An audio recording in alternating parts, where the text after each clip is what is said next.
با هم جمع نمیم شباهتی نداریم نقطه اشتراک رسی خونه من خواهد برده خیابون گل سر خونه حالم توفانیه جلو چشم آفتابی بیا کوچه علی جب اگه کار داری منو بچه خود پایین شهر کد 05 کل ایران میلرزه با چند خدشه اگه تخمم نیستی پس شرمنده من تنها و همه جرمای صلیب و گردن گرفتم میکروفونو بدش من کار کنی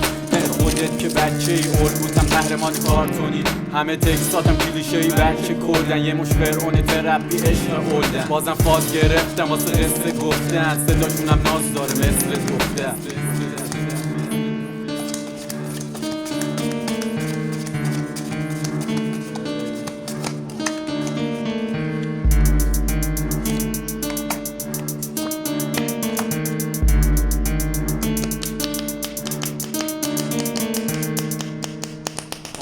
بگو کیه کلوفتتون بگو کی میخواد در بیاد از پشتتون لاشی از خود زیر زمین تا پشت بون کل هیپ هاپ و دادی ما درسته خورد افتخار میکنی 4 تا اسکول دور خود جمع کردی نه رپ نیست واسه سرگرمی انقدر نباشی تو فاز گرگ و شیر و پلنگ که اینجا خیابونه و جنگل نیست